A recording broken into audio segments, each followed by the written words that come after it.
Well, howdy ho, potatoes. Today's Potato Bites is gonna take a look at flexbox, what it is, what you can do with it, and why it is awesome for responsive design. So long story short, flexbox is a type of a liquid display. Let's say this is our container.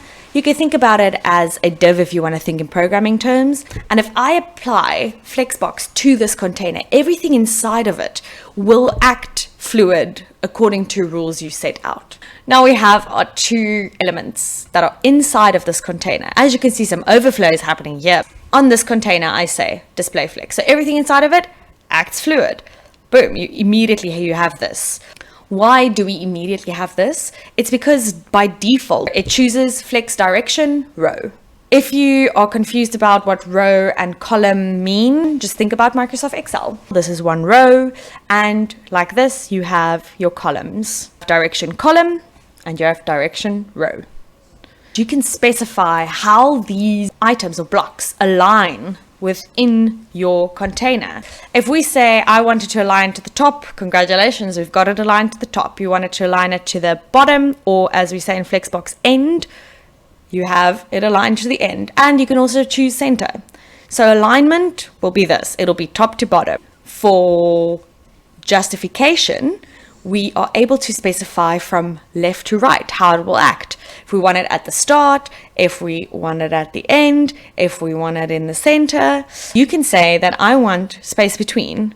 So it will render them at start and end and then divide up the space between.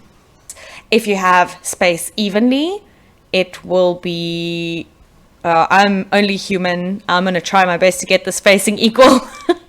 Just go and guess with my eyes. But essentially, this space and this space and this space, all of the space from the side to the block, in between, all of those spaces are going to be equal. And then we have something called spaced around. So spaced around is very similar to spaced evenly. The only difference is the space on this end and on that end will be the same, yes, but it won't match the space of the in-between. Now we have our spaced evenly blocks, and we have another one, but we have a bit of a problem here because overflow. So you can either set your overflow to hide. This is useful if you want to add some sort of carousel vibe, but if you don't, then you have something called flex wrap, which says basically if you overflow wrap.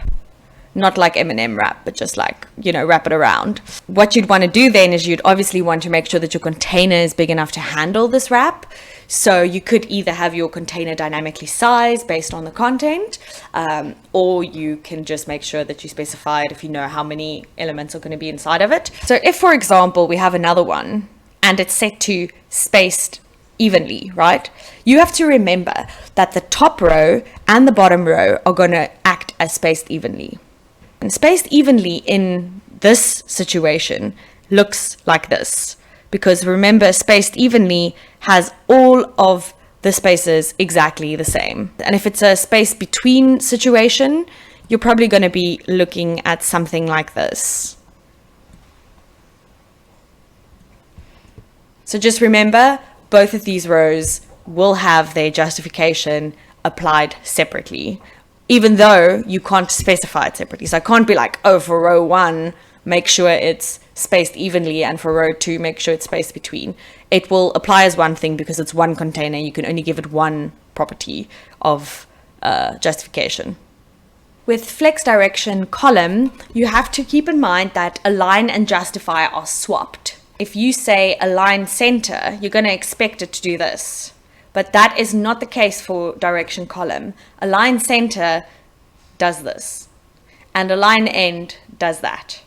So remember, align is now left to right, and justify is top to bottom. Justify space between will be this. If you actually wrap it and it overflows into another column, it will overflow or wrap like this. Let's jump into a practical example. Over here we have a container of containers, as I called it. It is a white box. Inside of it we have a couple of items. I want to make all of these items fit in a row because currently we've got some overflow action here. We want to avoid that. On this container, I'm going to put a display flex property.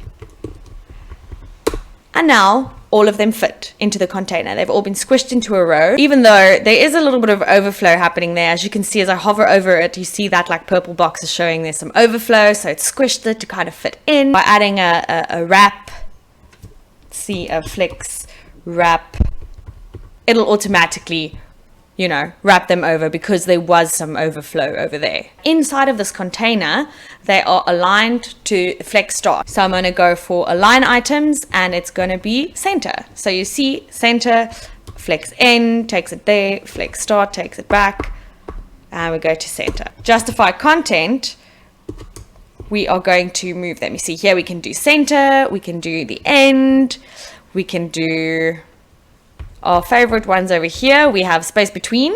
So as you can see, it's up against the sides and it has some extra space in between. If we wanted to kind of align to our example we had earlier, yeah, okay, space between, space evenly, does it much better than I do, much more accurately, and then space around, where you'll notice that this space and this space match, that space and that space match. Same with over here. But as you can probably, or you've probably noticed, this row applies its own justification. So we're just going to leave it on space evenly, and I'm going to show you the example of what happens when we do flex direction column. So luckily our container is actually wide enough, but you can see how the order changed. It's now from 1, 2, 3, 4, and then the duplicate of 4, which is also called 4. So last but not least, you have to remember that you can apply flexbox to every single container everywhere. For example, if I apply it to the single container class, display flex, because I want to center this text in the middle, right? Align items, it will be center, and justify will be center. And now they're aligned. And that's all for today, folks. If you have any specific topics you'd like me to cover, please leave a comment below.